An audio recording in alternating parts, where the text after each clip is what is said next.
Now, somebody asked me, for example, I was talking to the broadcast viewers about something, and we got to talk about horses for some reason.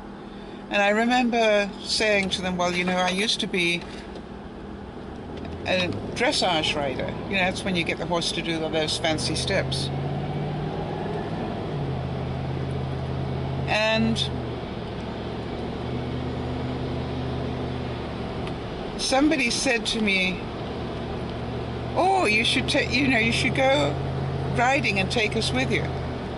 And just the idea of that was so painful to me, because I was thinking about how many muscles I no longer have that I need to even get up on a horse.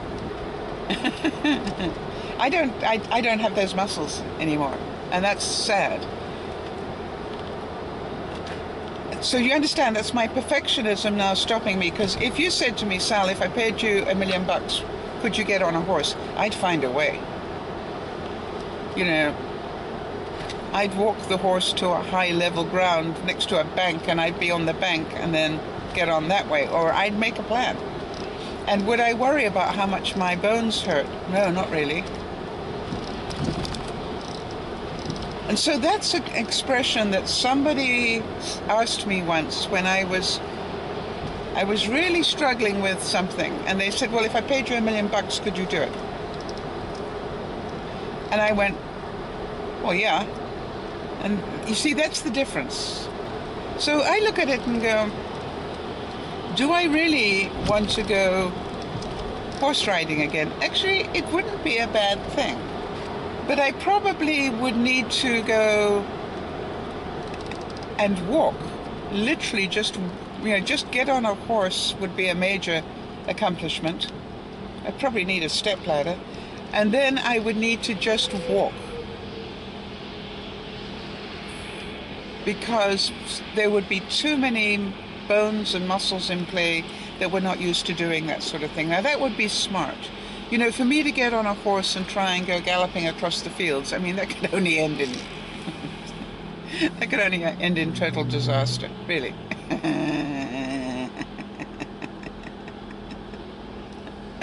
How many of you got that vision? Clippity-clop, clippity-clop, ouch, yep.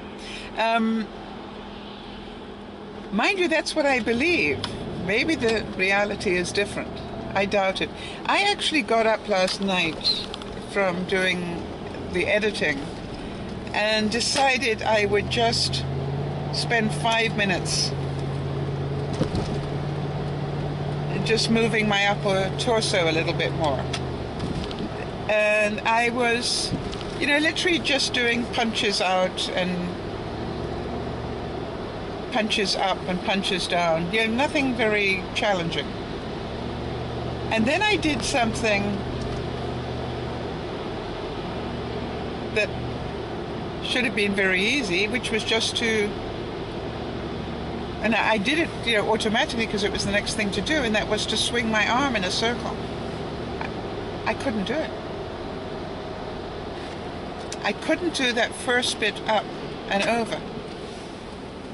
And I don't know how long it has been since I tried to do that. But guess what? I haven't used those muscles. And if you don't use them, you lose them. So I went, ouch. And then I thought, okay, well, that's a new goal. I'm going to rebuild those muscles so I can do that. Well, it actually didn't take me very long to loosen that muscle up. And although it wasn't very pretty, within about 5 minutes, I could actually rotate my whole arm again. Now, as I said, it wasn't very pretty. So if I'd gone for perfection, I could have said, oh, well, that's it. I can't use that anymore. You know, I'm too old, whatever. No, my attitude is I've just found something that should be working that isn't. So I need to work on that on a daily basis in some way.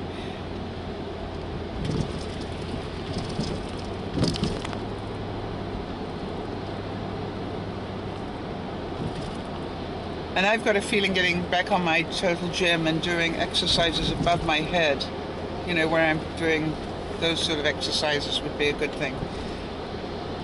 Although it will be probably quite painful to start with. So why is letting go of your perfectionism a key to happiness? Well, because if you concentrate on being perfect at something, you will keep failing on your own scale. So my goal yesterday wasn't to do a perfect swing of my arm. My goal was, can I swing it badly? Because if I can swing it badly, I can work on getting it better. But my first goal is to do it badly.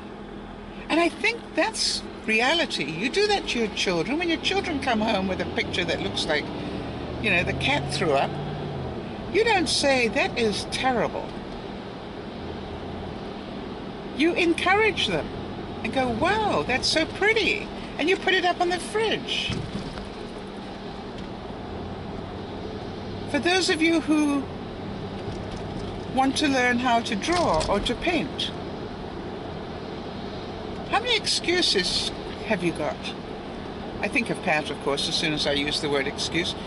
How many excuses have you got? Ones that Pat would be proud of. You know, I'm too old, too fat, too thin, too busy, too short, too tall, not organized enough, you know, whatever your excuses are. By the way, I would challenge you to just keep track of your excuses, because, you know, if you keep repeating the same ones all the time, it gets very boring. So those of you who'd like to paint, go paint a bad picture.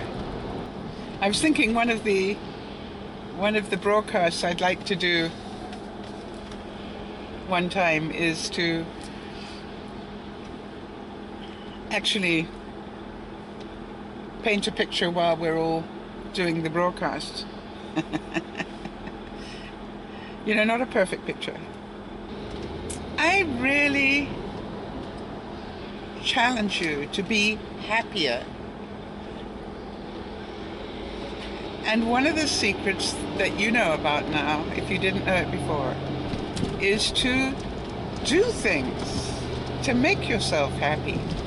Stop waiting for other people's painting to make you happy, or wait for other people's project.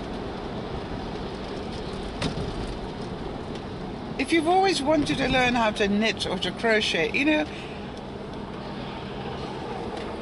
start knitting bad scarves and donate them if you have to.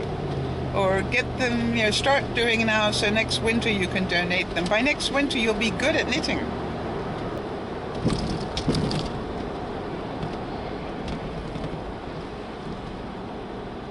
I am really so looking forward to retirement, because I've got all these things that over the years I've been collecting so that I can play in my retirement. I've collected some art boards, I've collected wool, I've collected all sorts of things that I want to play with.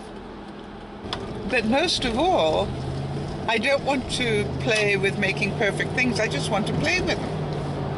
I used to say when I was doing dressmaking, and I don't know how many of you relate to this, that I used to make a lot of my own clothes, but when I went to go and buy material, or I'd go in to buy a zip or something, a zipper, and I used to end up with a pile of material. Of course, that's what they want you to do. And I always used to stand in line and I'd look at everybody else and I'd go, did anybody else just come in for a zipper? And, you know, people would burst out laughing and somebody'd say, yeah, I came in for a reel of thread. And I go, am I the only one that collects material to do nothing with it? And boy, you want to know the reaction I used to get when I asked that question. People would almost drop their material. They were laughing so hard. They're saying, no, I do that too.